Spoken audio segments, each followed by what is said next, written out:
Pensez-vous que la politique est un obscur business? Rêvez-vous de changer le monde? Vous voulez vous engager en politique mais vous n'avez aucune expérience?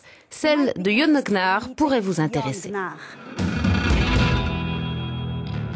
Jon Gnarr est islandais, acteur, humoriste et homme politique. En 2009, il forme avec d'autres artistes The Best Party, le meilleur parti, à la base pour parodier les partis politiques islandais. Mais l'année dernière, Jon Gnarr devient maire de Reykjavik. Son programme a apparemment convaincu. La ligne directrice du Best Party, conduire la ville avec imagination et créativité. Et de l'imagination, Jon Gnarr n'en manque pas. Les Islandais n'ayant pas le moral, plutôt secoués par la crise financière, ils décident d'innover.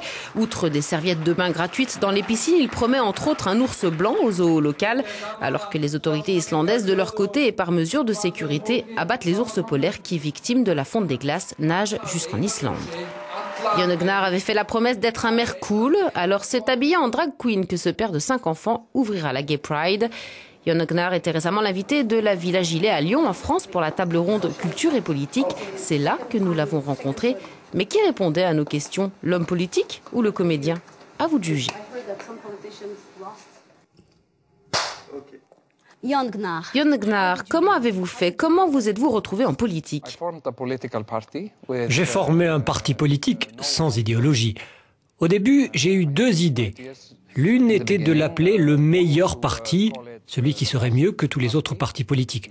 L'autre était de l'appeler le parti cool, celui qui serait beaucoup plus cool que tous les autres partis. Nous ne faisions que des choses cool et nous voulions une commission tranquille capable de décider si telle chose serait cool ou pas.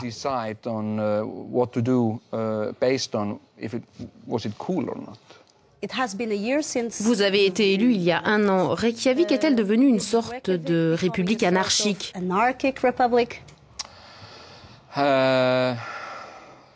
Non.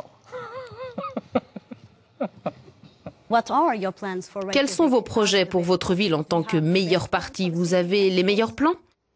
Nous voulions un nouvel ours polaire pour Reykjavik, mais un vivant, pas un mort. Alors vous tenez la promesse que vous aviez faite au sujet de l'ours? Oui, c'est sans doute la promesse pour laquelle j'étais le plus sérieux. Car je milite pour la protection des animaux et je ne pense pas que nous ayons le droit de tuer un ours polaire qui arrive en Islande. Cela va à l'encontre de nombreuses lois internationales.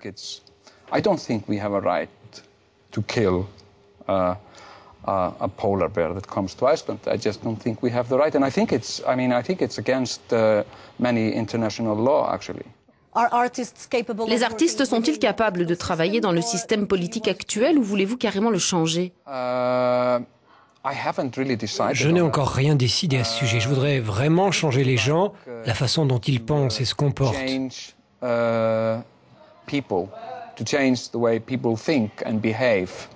Et alors, le système changera par lui-même. Mais je ne pense pas qu'il faille changer le système en premier. De nombreux jeunes en Espagne ont protesté contre le chômage élevé, les systèmes politiques et bancaires. Ils présentent l'Islande comme un modèle. En tant qu'Islandais, que leur diriez-vous?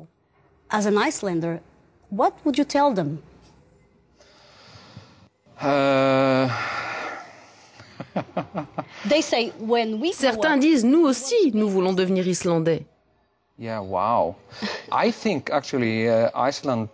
L'Union européenne est vraiment en difficulté. L'Islande a déposé une demande d'adhésion à l'Union européenne.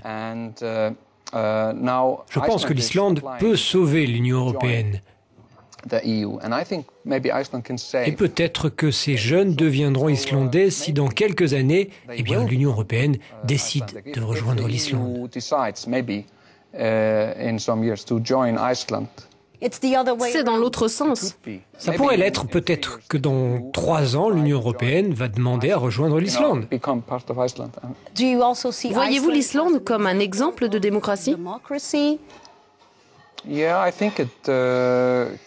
Je pense qu'elle peut facilement devenir un exemple de démocratie, car nous sommes si isolés et si petits que nous pouvons tenter des expériences démocratiques qui ne seraient pas possibles ailleurs, comme par exemple en France. Êtes-vous partant pour des élections nationales? Je n'ai pas encore décidé, je ne cherche pas à être élu, peu importe si les gens votent pour moi ou non. Les gens viennent parfois me voir pour me dire « Nous ne voterons pas pour vous ». Je leur dis « Je n'en attendais pas moins ». Voter pour quelqu'un d'autre moi-même, je n'aurais pas voté pour moi. Je veux dire que si les gens veulent que je me présente, j'y réfléchirai.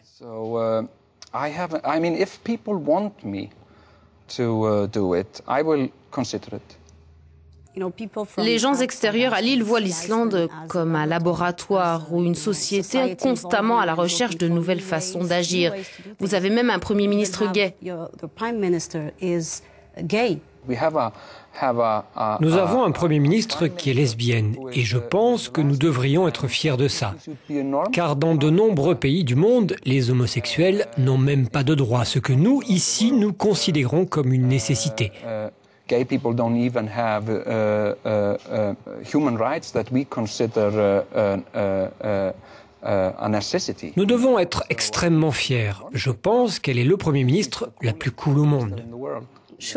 L'Islande devrait-elle adopter l'euro?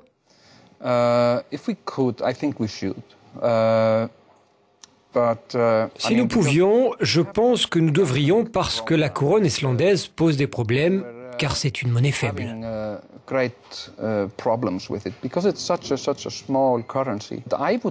Je préfère le dollar est plus cool que l'euro. L'euro n'est pas aussi cool, cette monnaie est fade. Les graphismes sont assez ternes, mais le dollar est cool et il a la préséance et la fraîcheur, donc je préfère le dollar.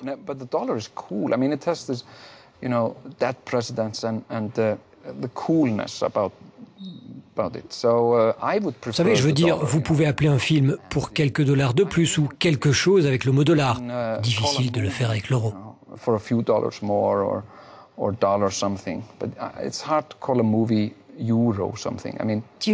Beaucoup de gens sont mécontents avec l'euro. Personne n'est malheureux avec le dollar. Celui qui a un dollar est heureux.